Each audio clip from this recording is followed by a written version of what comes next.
Restorative sleep is number 3 on my daily healthy habits list. I have 10 daily healthy habits that you can check out in this video that I believe have helped keep me vibrant at the age of 74.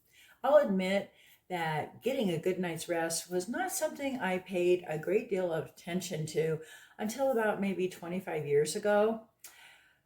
That's when I learned how important it was. Before, I had been of the mindset, well, there's so much to do. I'll sleep when I'm dead. Can you relate to that? The truth is that good quality sleep acts as the body's natural healer, allowing for the repair and rejuvenation of tissues and muscles and cells.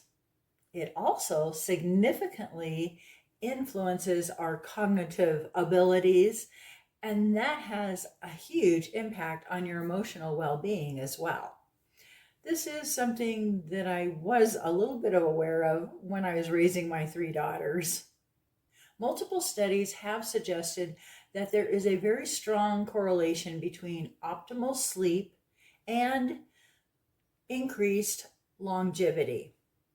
So quality sleep is linked to reducing the risk of premature aging and age-related diseases. Something I'm sure that we're all very keenly aware of. Now that I know better, I have developed a bedtime routine that helps me get a really good night's rest. First up is that there are no gadgets in our bedroom. TV, tablets, cell phones.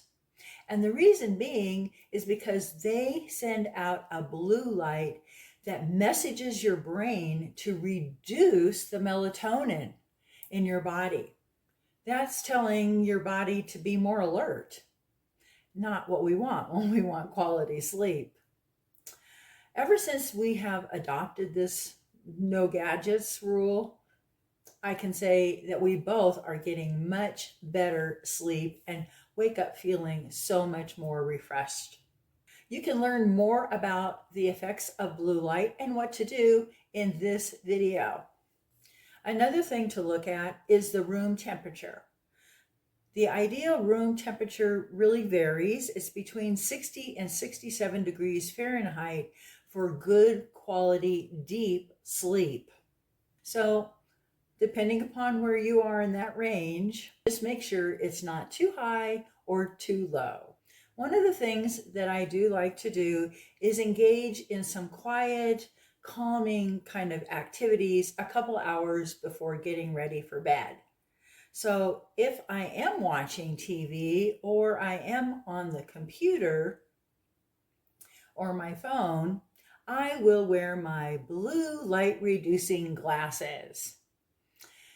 It really helps to shut out that blue light so that my melatonin can increase instead of decreasing.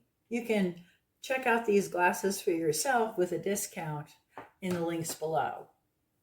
Now, depending upon how my day has gone and how I'm feeling in my body, I will do some stretching, or I will actually lay on the floor next to a wall with my rear end right up there. So then I will stretch up my legs, legs up the wall kind of a routine. I never do any strenuous exercise as a rule for several hours before heading to bed. For the most part, I generally go to bed about the same time every evening. And the reason I do this is so that my body knows it's in this routine, we're slowing down, we're getting ready to rest. One of the things that I do before changing my clothes and washing my face, brushing my teeth, all those personal care things, I turn on my diffuser to get an aroma that will fill the room. Some of my favorite essential oils to use are Serenity, Breathe, or Shinrin Yoku, which is the forest bathing blend. These are all blends of essential oils that help to calm the body down. You can learn a lot more about them in the links below. If I have noticed that my body has any signs of achiness, because maybe I was out in the garden all day, I will put 2 drops of lavender and 2 drops of copaiba into a shot glass. Fill it with some water and drink it. And I usually fill it with water again and drink the rest because I like to get all the residue of the oil. Now, I do want to give you a word of caution. Not all essential oils are safe to be taken internally. And one of the things that you want to do is to make sure that you can find what's called the supplemental facts on the bottle. If there aren't any facts on it, that's not something you want to put in. Even if your bottle is copaiba or lavender, it doesn't have the facts, don't use it internally. I personally am very particular about what I'm putting into my body, and for that reason, I only use the doTERRA essential oils. And the reason is because they have a consistent rating from independent third-party testing and researches to not only have the highest purity, but also, very important, the highest rating for consistency of their constituent makeup of the oils. Now, what this means is that I can take lavender and I know how it works for me, and I know how it's going to work for me in the future. Every time I use it, it helps me in the same manner. Not everybody, is going to get the same results that I get from lavender. So you need to try different oils to see what's going to work for you. Everybody's different, right? Have you ever tried using essential oils for sleep? Let me know in the comments. If you've been finding some of these facts about restorative sleep, and I've got more so far, then like and subscribe.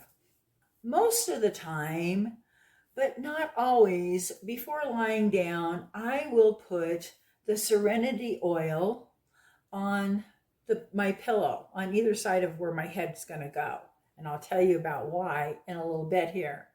The other thing I like to use is this doTERRA Serenity stick, and it has valerium in it. And that's an extra herbal compound that will help with sleep. So I will put it right here, like on my collarbone area, upper chest, and on maybe the soles of my feet or my wrists. Just depends upon if I think I may need a little bit of extra help that night. Now, after doing that, I lay down and I read a book or a magazine for about 15 minutes to 45 minutes, rarely longer than that.